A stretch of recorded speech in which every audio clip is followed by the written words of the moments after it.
La, la, la, la, la, la. Woo. Episode 463 of the Too Thick Pod. Your home for no cards, no sports, no levity, just hate, hate, hate. I am Jeremy, sticks all up in your motherfucking face, joined as always by the one with the sweaty tummy, Manny being Manny, 6.9. What up, thick fam? Like What's Jeremy going on, kid? said, it's sticks in your motherfucking face and tummy sweats. He's trying to get rid of his Meat Sticks name. It's not gonna happen. Your Meat Sticks, tummy sweats. Back on the ones and twos. I'm excited. We have a lot to talk about. NFL Week 2, our thickest of the week. We can't wait for basketball. We have a show that's coming up this weekend that we are excited about. And maybe some college football if I'm it's because I'm depressed. So, well, let me first off, when a nickname truly has been embraced, you start to derive a nickname off the nickname. Okay. You know what I mean? So it was Meat Sticks. Now it sticks all up in your motherfucking face. I have had mail delivered to my house now. This says Meat Sticks on it. I had something tummy sweats too. Shout out Matt, 504. So I had Brandon sending me stuff, and you had 504, who, by the way, he did not take kindly to us saying that he reads erotica, hobby erotica. I got a DM about that, and I told him that he was overreacting and that the hobby would embrace him.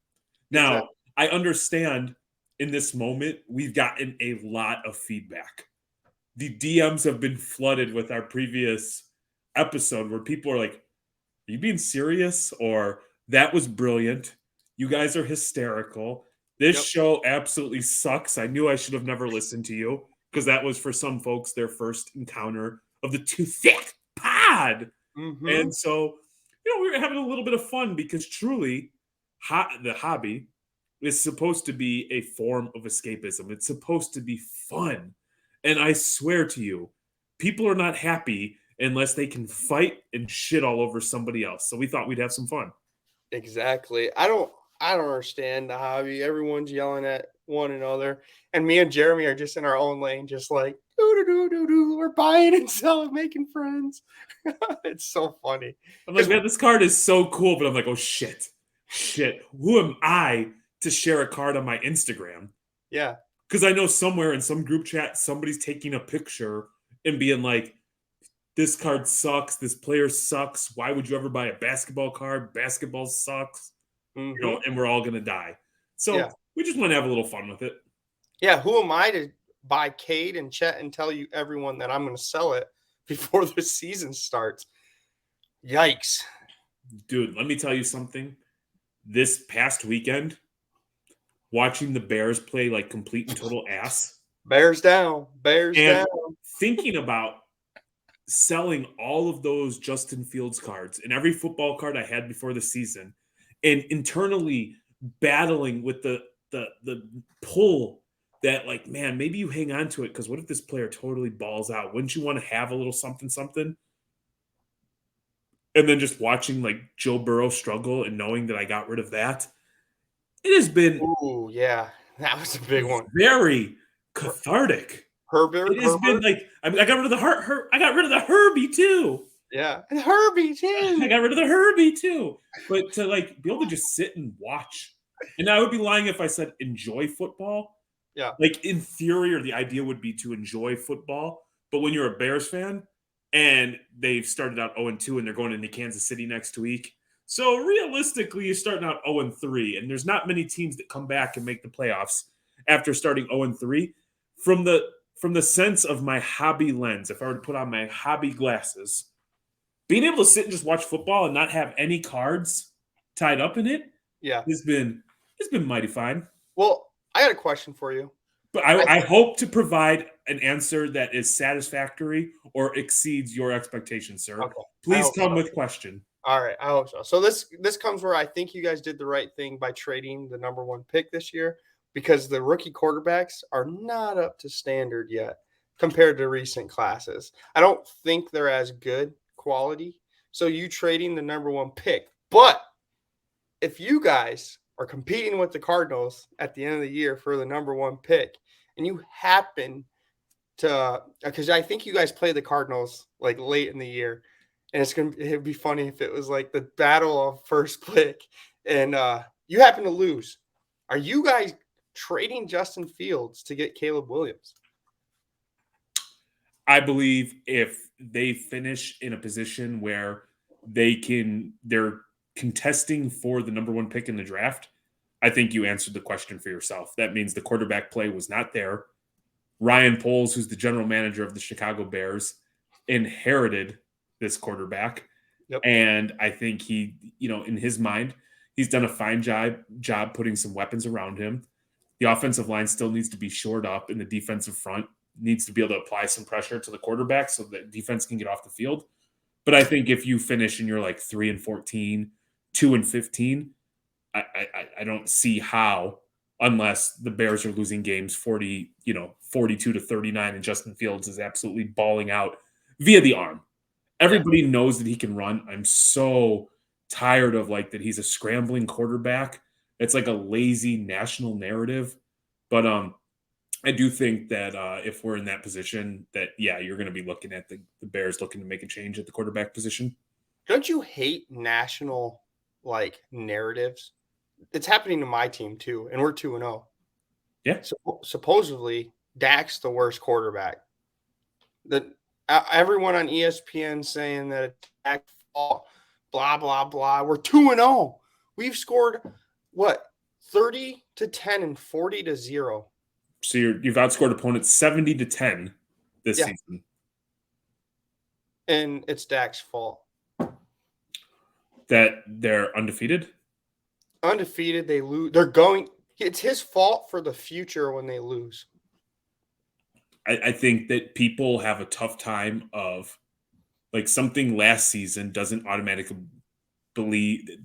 that just because they performed a certain way last season means they're going to perform in an upcoming season. Now, I will say I'm not a huge Dak Prescott fan, and I can understand to a certain degree Cowboys fans being pessimistic or skeptical of this, but I would say from an outsider's perspective who openly dislikes the Cowboys, if there's one NFL team I dislike, it's probably the Cowboys most, just because I've never met a group of people who think they're so awesome and they like legitimately haven't been relevant in quite some time. It's like being a Notre Dame fan. Yep.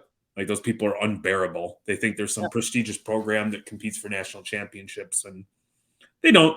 Once in a while, they sniff around in a competitive like game, and they get out there and they get the shits kicked out of them. But I think one thing that we dealt with in Chicago a lot, when you have defenses that were top 5, they could take away the ball, they could shut other people down. You just wanted your quarterback to manage the game and not turn the ball over. And thus far this season, it would appear that Dak has done that. Yeah. So there's been a change in offensive play calling for the Cowboys. Yep. And you've absolutely been dominating. So I don't understand why you would put Dak in a position to turn the ball over. I think a good coach is saying, hey, if the throw's not there, throw it away, take the incomplete, just don't turn the ball over. Do not turn the ball over. So I understand your perspective and it makes sense to me. I think there's this deep-seated fear and skepticism from a Cowboys fan's perspective that something's inevitably going to go wrong, and let's just go ahead and blame it on Dak now before it ever happens. So I would argue those people are the ones, because I'm a big believer in manifesting stuff. Those people are manifesting the poor outcome that will be the Cowboys season. Yeah, I mean, it's because he led this the league in interceptions last year, but the year before that, and the year before that, and the year before that, he wasn't a quarterback that was throwing interceptions. So take it as you will, I guess. It's just here's the thing. Football it's been weird. The injuries have been horrific. I feel awful for God, Nick Chubb. And it sucks because especially what we went through this offseason, not we, but what running backs went through this offseason trying to get paid and nobody's getting paid and to see potentially career-ending injuries take place, you can't help but feel for him, man. Yeah. I I watched that, I almost threw up. You have Barkley getting hurt, you have Eckler getting hurt, you have J.K. Dobbins getting hurt. Let's see. Did I say Austin Eckler? I think I did. So it's David Montgomery went out hurt. I could just keep going down the list. It was nuts this week. You know, the thing that's wild is, and I'm not a fantasy football guy, but when you're playing fantasy football, oftentimes who are your highest picks or who scores the most points?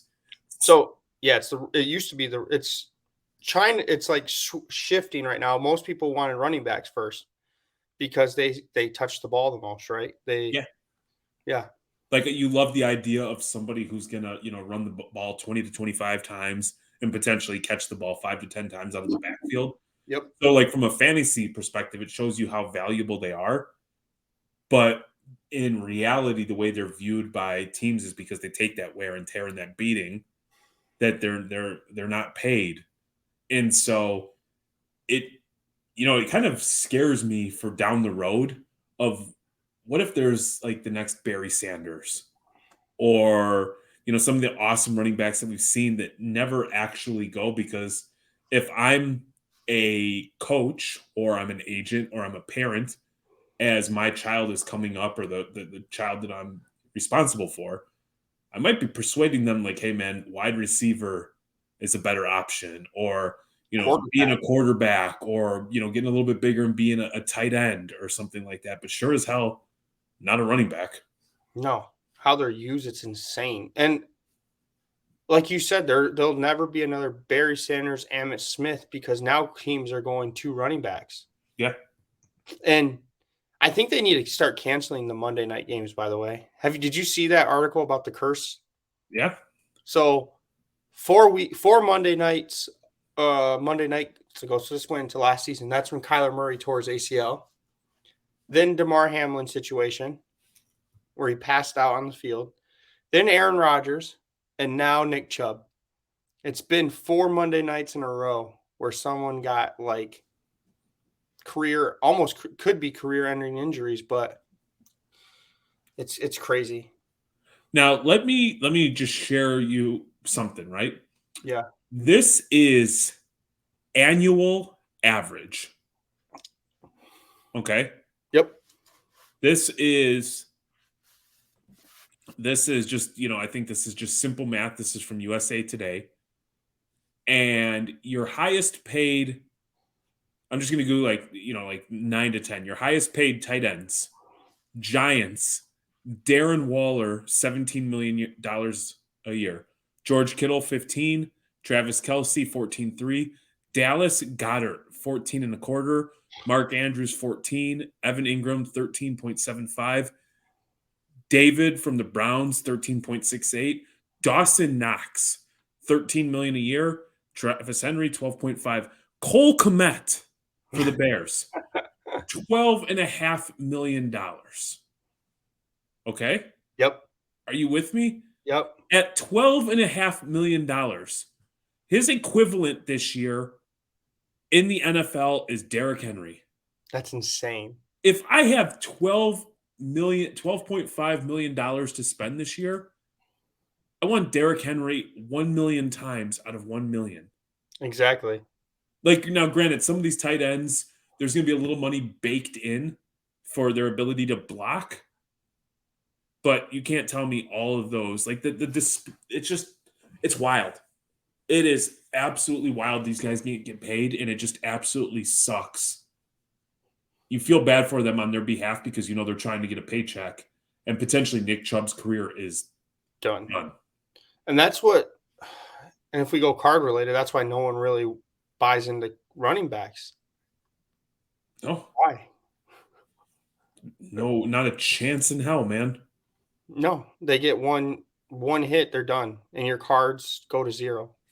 I'll tell you what, I will say it provides a whole another level of appreciation for running backs, whether they were all pro or just, run-of-the-mill guys who had long tenures in the NFL, because to stay healthy and take that kind of beating is pretty damn impressive. Yeah, like the ones that come to mind are LaDainian Tomlinson and Adrian Peterson. Yeah. Adrian Peterson, when he's not beating his children with switches. Sometimes you're just walking through the arboretum with your kid and you tell them to go pick a switch. But here's the key. If the switch does not break wind, then it's not a strong enough switch and you get double the ass beating. See, that's what happened to Hashtag me. parenting. Is that what happened to you? No, my dad just took off his belt and whipped my ass. I know there's some times when you're like thinking about, hey, Steven, go get a switch. He would get lost in the tree. Oh, yeah. So one day, so like, man, this was like 9 years ago. It was like, you remember, like, your kids aren't big enough, but you remember like one of the first like big, like, we'll call it like a child meltdown, yeah. right? So this was probably about 9, 10 years ago, and we were gonna take the kids to, I want to say we were gonna take them to go ride a giraffe or some like exotic animal, feed an exotic animal. And this was like when we had like, we didn't have money, man. So like, you know, we're making ends meet. And we had just gotten Steven glasses, and they were expensive. And so we're like, hey man, where's your glasses? And he's like, I can't find them. And I'm like, well, you have to look for them. And so this is like, you know, you're trying to develop children like, hey, you know, you mom and dad can't do everything for you. They are your glasses. You have an idea where they are.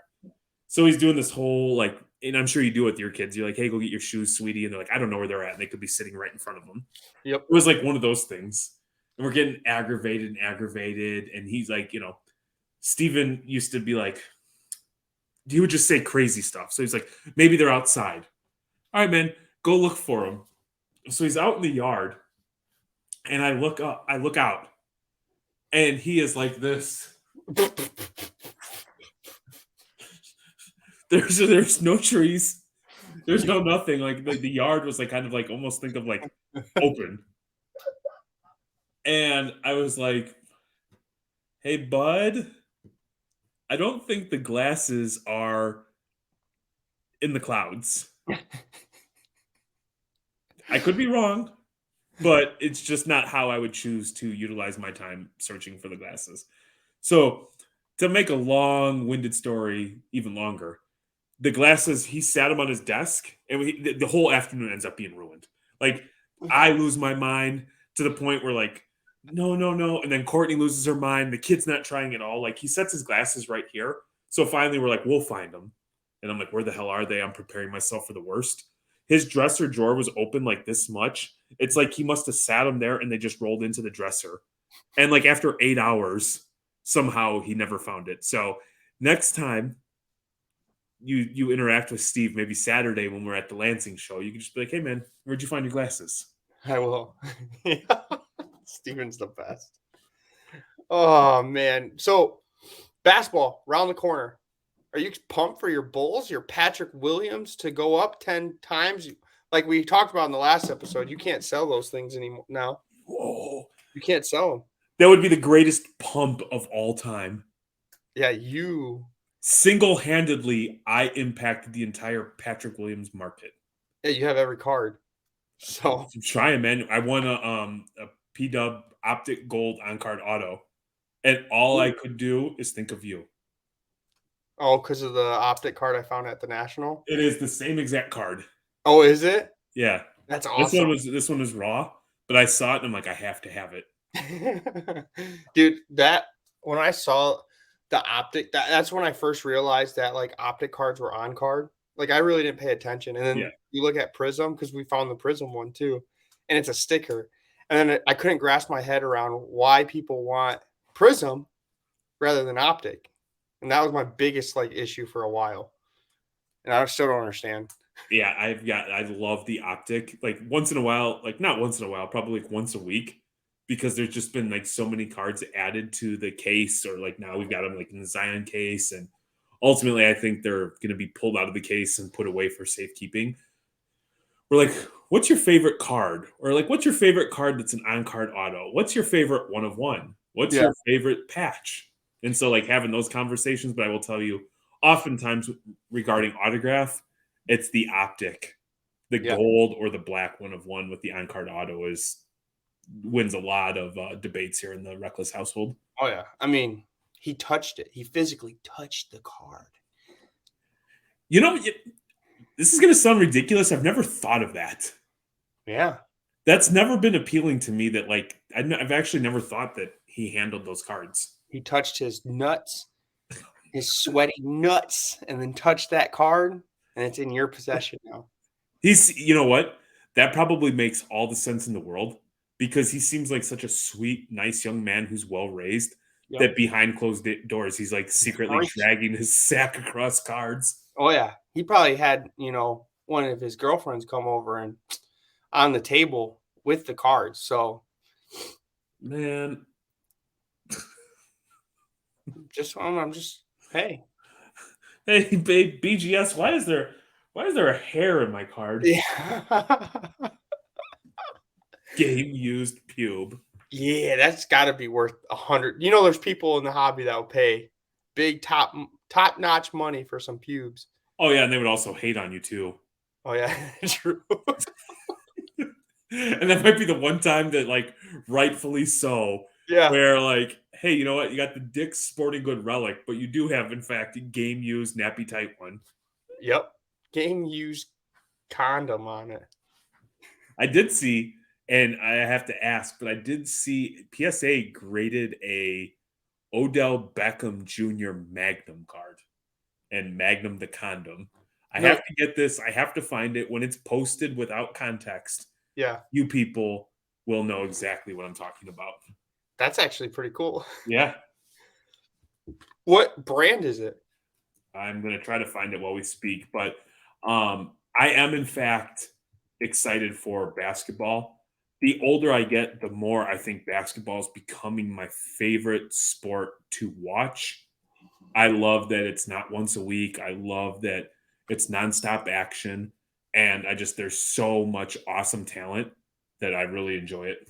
You like the young talent because it's a Yeah, young league. Do you buy NBA League Pass, right? I do. I'm gonna have to split it with you this year. You know, So and I'm not even sure why, because when I signed up, it was like broken up like throughout the season, I thought. But I pay like $20, $30 every month. And every month I'm like, what the hell? I haven't watched wait, this thing in 3, 4 months. like even off season? Yes. That's so dumb. I know.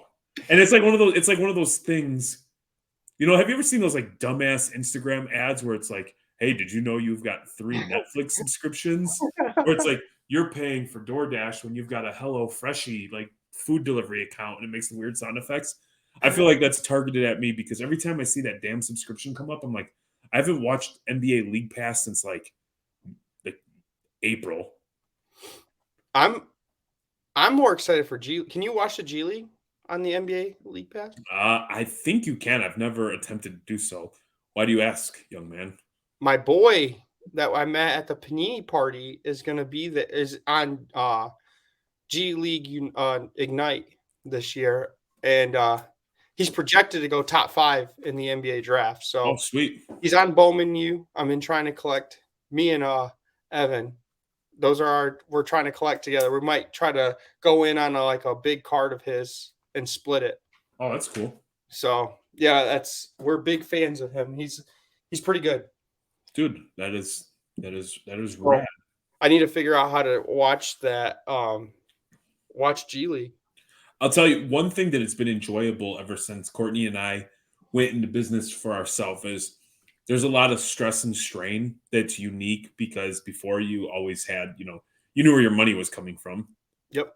And now it's like, you know where your money's coming from, but it's like it's nerve-wracking until the money hits the account. There's a lot of different like stresses and strains. So you've sacrificed a little bit of like income, but I love the ability that most nights, if there's something that I want to watch from a sporting perspective, I'm able to do so. And it's been a long time Oh yeah. since I I've been able mean, to do that. So like this end of like mid-October becomes very fun because like potentially the Cubs are going to be in the playoffs. okay. Hopefully the Bears can I don't even care if they like obviously want them to win, but if they can show me some progression, and then you've got the Bulls coming back. That makes for just from like a local, like for teams that I like. Plus, you throw in MMA, boxing, and then like national games that you care about, along with the occasional college sporting event, which Yep. I know you're much more bullish, bulls pun intended, Yep. about. College sports. It just becomes like a cool time of the year. Oh yeah, I love like October, November, December. It's the best time for sports.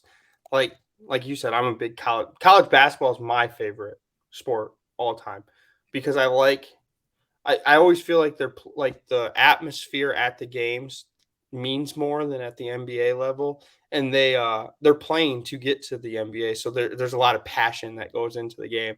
So it's just fun to watch. And I like sometimes like when you watch pro sports, they're so good at their craft, it makes it boring. Like they're making everything. I like you know, they're gonna do some wacky plays here. There's gonna be some mistakes. I like watching that. I think one thing too that I can understand is people are sometimes critical of the NBA during the regular season because like there's like some lackluster defense, not a lot of effort. Kind of wait till the game gets down to the last 4 or 5 minutes, and then there's like an uptick, Yep. and then you get into playoff basketball, and it's like from the jump, every shot's contested, defense like up and down the court. And so I do recognize that sometimes when you're watching a good competitive basketball game, and I'll just use like, in the Big Ten ACC to open Mhm. up, and you've got like North Carolina versus Michigan State. And there's like, clearly, typically both teams are ranked and typically both teams are well coached. Mhm. It makes for a fun watch. Yeah, I love it. But yeah, you're right. NBA playoffs is the best. I see that it starts October 24th. That's what I was looking up. Is the start date. So I'm excited. My Mavs probably won't win it. Who do you think? Who do you think's gonna go far? You think did it? Okay, I heard rumors before you start. Giannis asked for a trade. Was that true? No, but he said that it's important to him that he goes to whatever situation will be conducive to him winning moving forward. So after this year, he's probably done. Is what he's saying. That's like there's been a lot of speculation. So there's been a ton of articles. Obviously, I read everything Bulls related. Yeah. I listen to like 4 different Bulls podcasts. And the first thing that came out was like how the Bucks need to target Patrick Williams from the Bulls. And I'm like, God damn it. No, please Stop no. doing this. Like I had the beginning of like free agency, I had to deal with like the Fred Van Fleet to the Bulls with Yeah. Patrick Williams and a sign and trade. And then that went by the wayside and it was like, and now this, and I'm like, rationale, like all like remove all emotion. Like I know P Dub is staying put because I know the guy who drafted him is big on him. Yeah. But then you read a couple of articles, you listen to a couple things, and you're like, God damn. Like, don't Like put it in the atmosphere. I don't know what I would do in that situation. The only thing I think it happens is if he gets traded, it makes it easier if I choose to sell. It makes it that much easier to get out of the cards. If he gets traded, you want it to be Boston, LA, somewhere with a big market. No, it would be like let him go somewhere and just shine. That's true. But Yeah. like somewhere where he's going to be like a number one or a number two and Yeah. not buried behind. But yeah, that would be like so. Like the Giannis things came out, and I read an article. It was from like Bleacher Nation, and it was like the Bucks, in order to continue being a winning franchise, need players who have crazy upside. Blah blah blah blah blah. And I was just like, no, No, no, no, no. no. I was reading the article being like super annoyed and pissed off while simultaneously being like, man, this writer gets it. This writer's intelligent. You guys are good at, I mean, Lonzo's going to be out all year again, right? Yeah. If he was back, like you guys were people forget, and you've said it, you brought it up, but 2 years ago, you guys were number one going into the All-Star break They were. when Lonzo was there. Yeah. I mean, they played an up tempo game. Lonzo could knock down the three, played awesome defense at the point guard position, was a great distributor. It's going to be not to make this a Bulls episode. The offense needs to evolve. It can't just be DeMar hanging around the elbow, holding the ball for 20 seconds, trying to draw a foul, and then chucking up a mid-range jumper. There Yeah. has to be movement. And even though they run a highly efficient offense, like I think the stat is, and somebody can check me on this, I think it's basically in the Bulls start every game down 9 points because they don't shoot a volume of 3-pointers, and the league is like a very Yeah. 3-point centric league. And based on that, it's like you're almost behind the 8 ball because they had a top 5 defense. Mhm. And people forget how well they played at the end of the year with Patrick Beverly, somebody who could just run a somewhat modern NBA offense. So I don't expect the world from them, but I also wouldn't be surprised if they were like a top 4 or 6 team in the East this year. That'd be good for you. I do have one question, and this is more on the basketball because you're the basketball expert. But I saw something that they're gonna have like a league vet rest, official rest, like they could rest them Yeah. out. That's another thing that would irritate me being a fan because I came up in the era, you came up in Jordan era, I came up in Kobe era, and this is where LeBron James fans are gonna go after us. But Kobe said he's playing every game because there's fans that can only make one game and he wants to play for them. They came there for them. So you got all these league. I don't know how many people qualify, but they're going to be resting this year, and Yeah, it's I know, like, from the Bulls, I know DeMar DeRozan qualifies for yeah, that. He's, like outside of a couple of minor injuries, he's like, he wants to play. yeah, He's a warrior. The Bulls had 2 players last year who played in all 82 games, Vucevic and, Patrick Williams. okay, And, I do think because it's expensive to go to a game. It is a lot of money for a ticket. It's a lot of money for parking. It's a lot of money for crappy popcorn. It's a lot of money for like, those pretzels that you always think are going to be so good. And then yep, you get it and it's like oversalted and it tastes like shit. Like mhm. that all costs a lot of money. And for some folks, it's got to be just completely disheartening and just a terrible feeling. You take your kid, you want to see, the big name player, and they're sitting on the bench, a healthy scratch. I mean, yeah, I would be irritated because I've never been to a Bulls game, but say I went to watch the Bulls versus Mavs with you and Luca's sitting, I'm gonna be like, this is stupid. Like I gotta watch the Brady Bunch play the Bulls. I mean, it's like think of like if you wouldn't go to a WWE show if like wrestlers that you didn't want to see wrestle, wrestlers that you wanted to see wrestle weren't wrestling. Mm-hmm. You know what I mean? Like who wants to go to a basketball game and not see some of the players that they like? What is cool is I guess they created a rule where they can't rest both starters, so they're or like star players. Like for example, I'm reading this says the Celtics would not be allowed to rest both Jalen Brown and Jason Tatum in the same game, unless they're injured, of course. I think kudos to Adam Silver for being one of the more progressive commissioners in all of the major sports, Yeah. attempting to do something within the parameters that he can operate. I don't know, man. I guess I'm old. I'm like old school. There was like playing meant something. Yeah. Like people forget, and I'm a little bit older than you, but like I grew up when like Cal Ripken's Iron Man streak was a big deal. And people took pride in that. And now it's like an 82 game season. If your player plays like 60 to 65 games, you're like, oh, that's pretty good. And it's like, man, whatever happened to aspiring to playing all the games? Exactly. Yeah. It's so it's I guess it's for their bodies.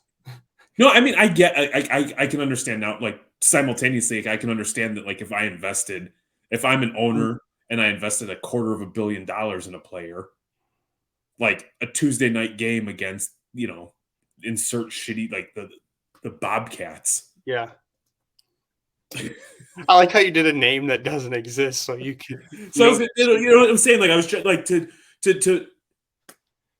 to emphasize my point. A team that does not matter, a team that doesn't draw, it like that should be a win. I can understand the logic behind. Okay, let's get some more playing time for player XYZ. Let's get these guys because we've got a three game and 5 night stretch on the road against like playoff teams. I get it. But at the end of the day, you know, the fans should get a little something of what they want because without fans, there's not those nice big paychecks. So Yeah, I agree. Hey, I got a question to recap or like end the NBA topic. Whoa, shouldn't have done that. The NBA topic. You didn't see it. It's all right. We have it's I want to do like a little game and maybe we could do like a little clip with it. okay. I've seen content people do this, but it's like a draft. And Remember, we're not allowed to do content. you're We right. can make content hating on other people's content, but per the rules of the hobby, you can't make content. That is true. Well, And what we say, fuck them. But yeah, we'll do like a little draft of like players that we're excited about for their cards, like the cards that we're buying for basketball. Like we'll do like if I draft first, you get second and third, and we'll keep going that way. Want to do Okay. that? Yeah. This is just off the top of our dome, so don't judge us. But in the comments, I want to hear what people's top 5 are. Okay. So, Jeremy, if you have the number 1 overall player, which I know who you're going to go with, who are you drafting to buy their cards for the NBA season? Okay. So I'm going to, just for the sake of having a rational conversation, not being called a dickhead in the chat, everybody knows I would just go with Patrick Williams. Yeah. Even Steven was doing like these fantasy football or fantasy basketball drafts. And he's like, what do you think of my team? And I'm like, well, it doesn't have Patrick Williams on it. So then he would draft it again. I'm like, oh man, you got somebody who can play lockdown defense, who can knock down the three. This is a pretty damn good team. Has nothing to do, can't do anything for fantasy wise. But all right, so my number 1 player, Shea Gilgeous-Alexander. Okay, SGA.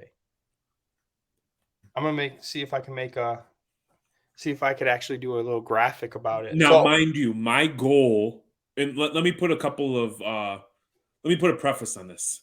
It's not to hold for long term. It's to capitalize on buzz.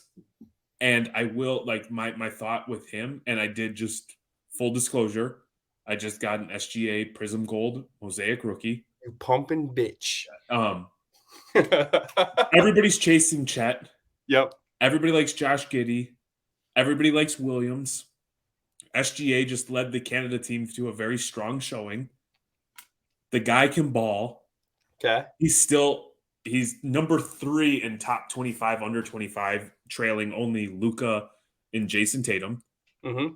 And like, really, those two guys would both probably be slightly ahead of them, but they've both had expectation and kind of maybe fallen short from a hobby perspective. Yep. And so I think that, with all the buzz around OKC, all the draft picks, all the talent that they have, I think SGA was a nice offseason pickup that I'll be able to flip relatively easy, get my money, and, probably buy more Patrick Williams. There you go. So my number 1 pick is on the same team, and you brought him up.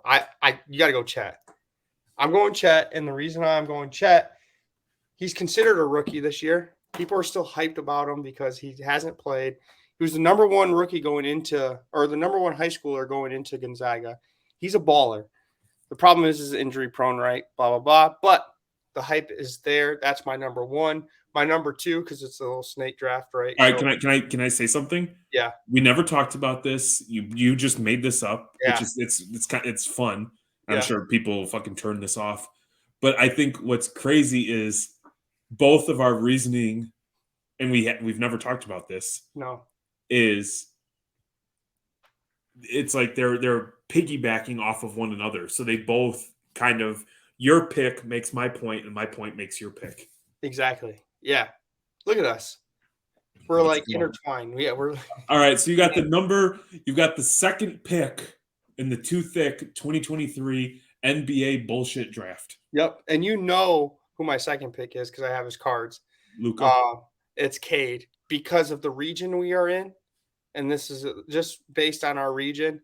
And he was injured again. I'm looking at players that were injured last year, but are still young in the league because there's still hype around them. Like if someone like, let's see, that's a 5-year vet gets hurt and he comes back, no one's going to get hype around that. But Cade, they're going to get hyped around him in Detroit. So that's my second pick. Yeah, Cade's market is, and I will say, I wanted to make a point earlier when people say people's markets are up and down, that kind of annoys me because oftentimes if you press, it's just like this general sentence that they're pulling out of nowhere and they actually didn't look at data from Card Ladder or Alt or Market Movers or whatever. It's like an echo thing that they hear somewhere and they just say these things. Yep. All I know is we live, I am, 45 minutes from Detroit Metro, and you can't have enough Cade. Yep. You Yeah. cannot, whether you think he's good, bad, whatever, you cannot have enough Cade. The hype So is real. my number 2 pick is Jason Tatum. I love that the fact that he's accomplished. I think that, he continues to get better each and every year. There's huge expectations. It's a big market club. And the Mhm. fact that he's so accomplished and still so young, I think it makes it a little bit easy to buy in the offseason and sell his stuff as the season starts. I like it. So who's your next? You get 2. Yep. This would be my first pick of the 3rd round Yep. in the 2023 We'll do 5. too thick Yep. NBA bullshit draft. I like this. This is fun. It is fun. I am going with. Are you ready? Mm-hmm. Have you seen like any of the Bobby Altoff clips? No. She's Oh, like yeah, yeah, yeah. The girl, yeah. monotone. She Yep. makes the people hold the microphone like Yep. this. With my 3rd pick, I am going with Jaden Ivey of the Detroit Pistons. Oh, wow. And is that a region because we're in Detroit? Okay. Yeah. Yep. I like it. And I think that a lot of the attention is like, man, there's a lot of talent on the Pistons. They've got themselves a badass coach. Yep. Or what Pistons fans believe is a badass coach. Yeah. And so there might be like, well, Cade was hurt, blah, blah, blah. Like if you have one of the young guns from Detroit, you're gonna do okay. Yep. So my 3rd pick is someone that I think is going to be very marketable if he was in the right situation, is Anthony Edwards. The dude, everyone loves him. He's like a comedic relief when he's on the mic, right? He's always joking and having fun. So Ant-Man, he's a stud, was on USA Basketball. My 4th, I got to go with the number 1 pick of last year is Paolo Banchero. People are I don't hear a lot of people talking about Paolo, and the dude won Rookie of the Year and dominated. So, Paolo. I think the thing that's going to happen with Paolo is, the head-to-head matchup against Germany, where Franz put up the big numbers. Yep. So with my 4th pick, and I thought you were going there, and I got like super nervous, and I thought about taking it sooner, is Tyrese Halliburton. Ooh. I don't think people understand how good this young man is at basketball. Like, I mean, he is an absolute assassin. He's in the great state of Indiana, a very basketball sort of state. Yep. The guy's assist to turnover ratio is ridiculous. He'll knock down half-court threes in your face to win games. Happened to my Bulls. The guy is just incredible. He's so good. Just so good. He's young, and there's a little bit of talent on that team. And so I would expect to see a jump in Tyrese Halliburton cards. I like it. Your last overall pick. Your last pick, not last overall. First. Let's see, it's your turn. No, I went Ant-Man Banchero, and then you went Halliburton. You got one more. Oh, I've got one more. Yep. And that's it. That's your top 5. Okay. I hope you don't take mine. Man. I'm like begging. Then I'm going to be screwed because I got to think of someone else. Okay, so. You don't want Victor? Me neither. I don't. I almost pulled the trigger on a side note on a couple of badass Anthony Simons cards, like a Mojo and a Mojo Auto. And then I was just like, man, like, are they going to continue to give him shots, or is Shaden and Scoot going to take everything? And like, I can't make sense. And Lillard's still there. Yep. And so I was looking at them. I am going to go, and this is just to hedge a little bit. Mm-hmm. And this just comes down to preference. I'm going to go with Steph Curry. Okay. I like I'm it. gonna go with that guy goes on stupid runs where he drops 40, 52. Like, and I was also contemplating LeBron. Yep. I think, like, you put a GOAT in there, somebody who's established that they are the best at what they do would make sense, and it kind of makes me feel a little bit safe. But I have been looking at, like, I don't want to say high end LeBron because that's would be absolutely lying, but like a real nice four-figure LeBron or Curry. But I think like the Curry's gonna. I just like Curry more than LeBron, so I probably go Steph. I like your list. My last pick, I'm glad you didn't take him. And I will say this, that there's probably a good chance that tonight I just lay in bed and motherfuck myself for every missed thing. Well, the people will let you know, right? Yeah. Oh, for sure. Because that's what the hobby is. They're going to say you're an idiot. Yep. All right. So my last pick, Tyrese Maxey from the Philadelphia 76ers. I think that dude is a stud. His cards are kind of down. So there you go. You're like, Numbered out of 25. I just pulled it. I'm surprised you didn't pick him then. It's yeah. Well, I went with Halliburton. If I'm gonna go with like a smaller guard who handles the ball, not that Tyrese is small, but yeah, no, Yeah. I think it's a good pick, man. Especially if they move on from James Harden, which it seems like they're gonna be forced to do so, whether they want to or not. So yeah, so a little recap, and I can make a little graphic and we'll post it. Let's go. So Jeremy, your top 5 of like players in the NBA draft of cards that we're buying before the season: SGA, Jason Tatum, Jaden Ivey, Halliburton, and Steph Curry. I like it. That's a good list. Mine is Chet, Cade Williams, or Cade Cunningham, Anthony Williams, Boncaro. Anthony Edwards. What did I say? Anthony Williams. Oh, Anthony Edwards. Why am I saying you fucked your whole list up, man? Okay, rewind. Let's start over. Cade, Ant-Man, Paolo, and Tyrese Maxey. I like it, dude. I like it. I think it's a pretty safe list. Man, so this is what I'm gonna be. This why I said it is because this is what I'm gonna be looking at the Lansing show this weekend. Those are the top 5 people. I like it. I think the Ant to me is an obvious answer. He's got superstar. Yeah. He's got crazy athletic ability. He can hoop. And he's oozing with charisma. I just think his stuff is already pretty damn expensive. He's the Riz King, is what the kids would say. Is he? The charisma is Riz. Okay. Yeah. All right. So, per the rules of Thickest of the Week, let's go. I am going to go back one graph just to kind of get you in the mood, to get you warmed up, get you juiced up.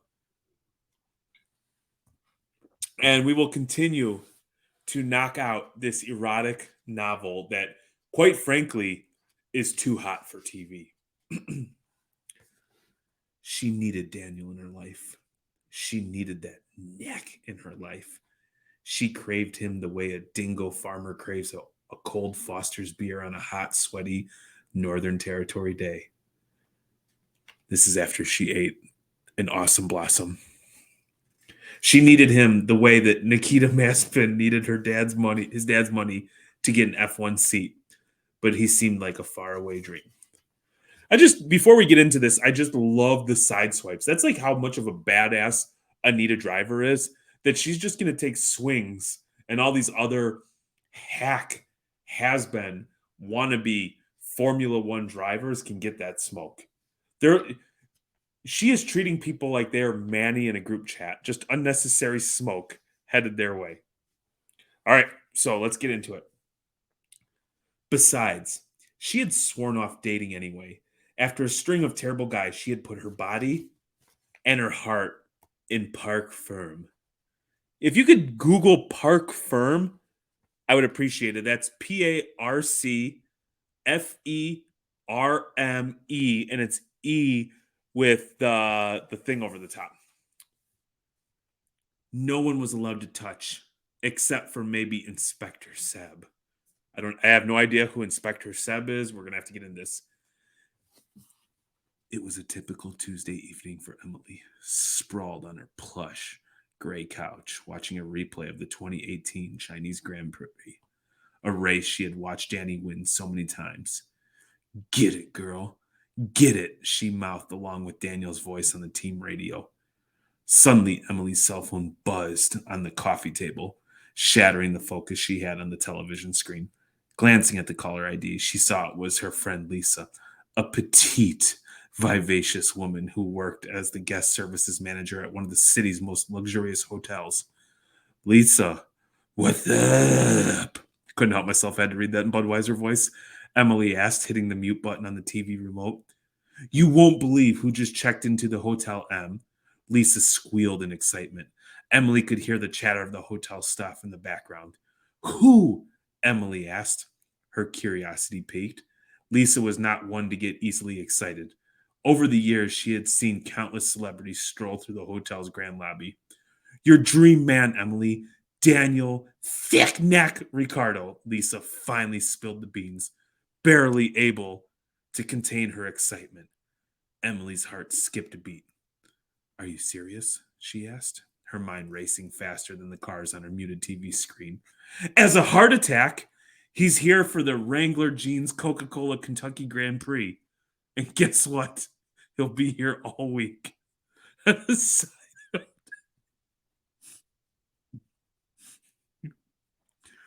I've only been watching F1 for a few years. I do not recall the Wrangler Jeans Coca-Cola Kentucky Grand Prix. Is that a thing? I don't think so. Nope, I don't think so at all. Okay. And I put on the banner what your park Oh. for May means. Okay. All right. Emily's mind was spinning. Daniel Ricciardo was in her city, at Lisa's hotel, just a few miles away from where she sat. It felt surreal, like a dream she had replayed countless times in her head. Oh my God. That's amazing, Lisa. Thank you for telling me, Emily managed to utter, her mind already hatching a plan. As she hung up the phone, Emily couldn't help but smile. Would this be her chance to finally meet the Australian man of her dreams? It just, word that I don't know, might be, and she was not going to let this opportunity slip by. After the phone call, Emily sat motionless on her couch, her mind spinning with a million thoughts. Daniel Ricciardo and his neck were just a few miles away. This knowledge was both exhilarating and terrifying. She had spent countless hours dreaming of a chance to meet him, and now the opportunity had presented itself in the most unexpected way. She knew she had to make something happen. A plan began to form in her mind. She could visit Lisa at the hotel under some pretext and just happen to run into Daniel. Yes, that could work. It was a long shot, but it was worth it. After all, fortune favors the bold, she told herself. The next day, Emily woke up with a sense of purpose she hadn't felt in a long time. She took extra care in picking out her outfit, a simple yet elegant black dress that was professional enough for a meeting but casual enough for a hotel lobby. She let her auburn hair fall in soft ways, applied a touch of makeup, and slipped into her favorite pair of black heels. Looking at herself in the mirror, she felt a surge of confidence. She looked good and felt even better. We're going to stop right there because this is like, if we read one more graph, whew, Yeah, I'm getting hot and steamy over here. oh my God. Neck. Neck. I love the part when you're like, I don't know this word. Oh, Man. well, so Whew. while you're reading, I was given some feedback of his voice is amazing. Jeremy has a nice head. Oh, yeah. And then I did the park for May equals closed park. Okay. So Okay. we're You know getting- what? I thought I saw something out of the corner of my eye. And I'm like, I swear, I'm like, if it was me, I would be fucking with him just putting up like pictures of dongs and stuff like that. So it's good to know that you are a scumbag just like me. Hey, I didn't say anything mean. No. It's good. I wasn't going to say anything. I was going to let you find out on your own. But Ooh, man. so, Whew. what a great page 3. Dude, oh my goodness, man. This is quite the thing. It's about the best thing that's happened this week outside of the fact that the National announced Yep. that they're coming back to Chi-town. and before all the people like the snobs, I'm from there. Yes, it's Rosemont. It's Chicago. It's the same shit. Thank you. Yeah, it Because is. inevitably there'll be some douchebag that's like, well, it's not actually in Chicago. Yeah. It's in Rosemont, which is You technically correct. There's one thing I hated about the Rosemont Chicago National.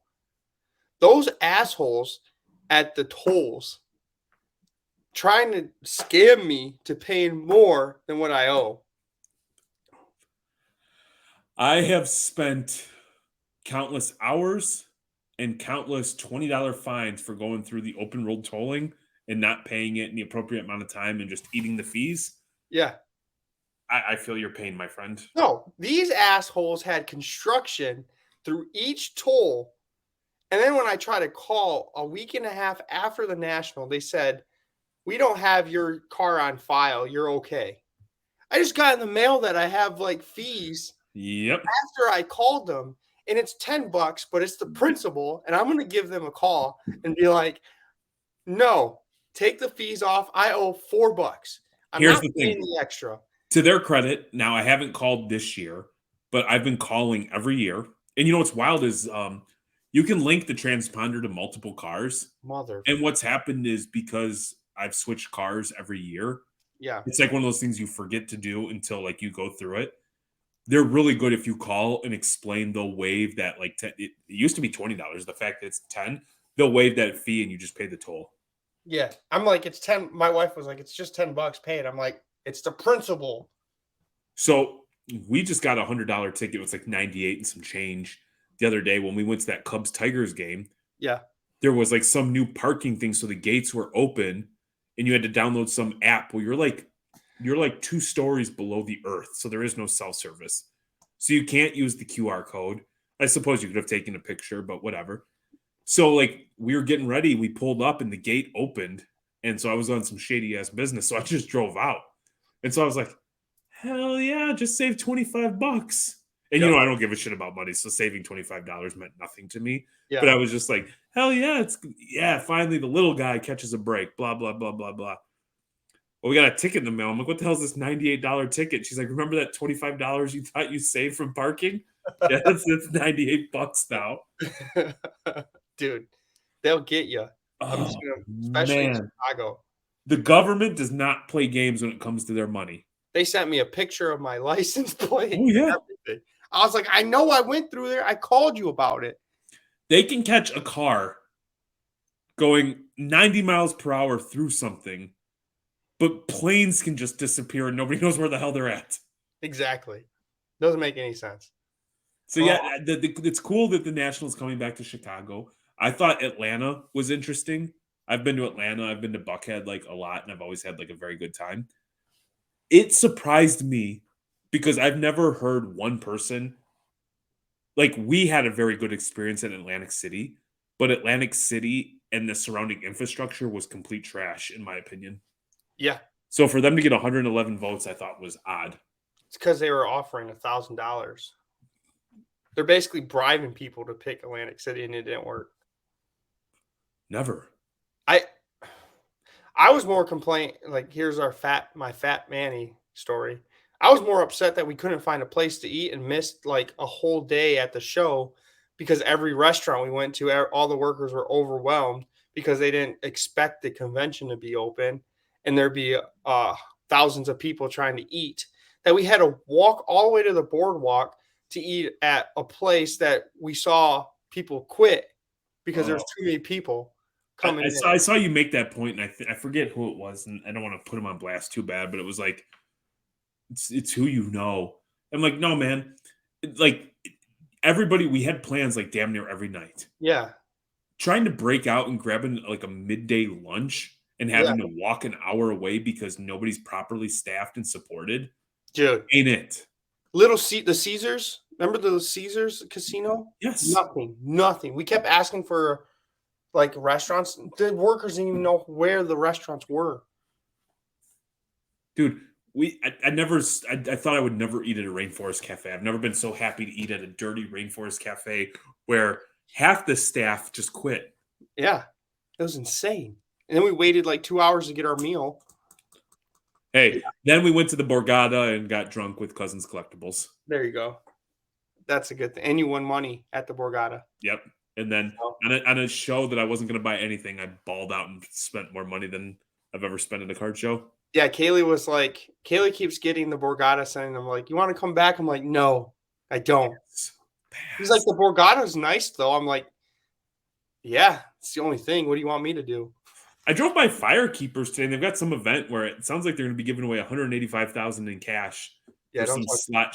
slot Yeah, they slot do that. machine tournament. They do that every like couple months. I was like, oh, maybe I'll give it a run because I've never gone to one of those Yeah. things. But I was like, you know what? That's Kaylee's money. She probably Yeah. already won it and spent it. No, we never win. She always thinks we're gonna win.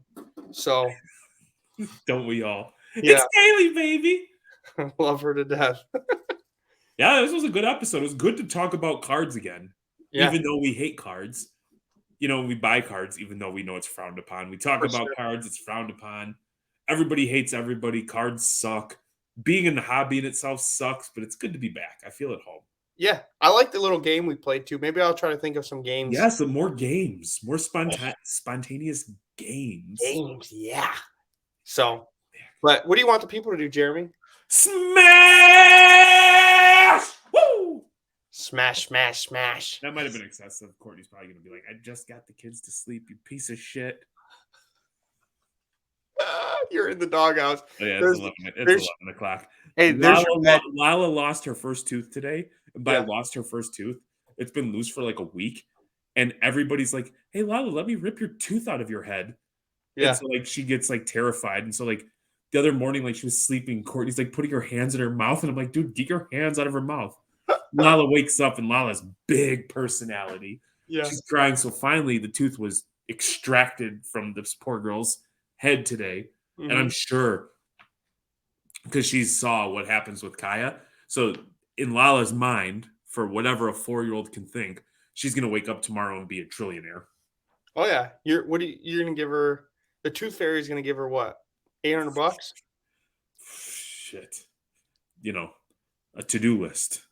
A to-do list. We're cultivating dynamic young women who can do anything men can do over here at the Reckless household.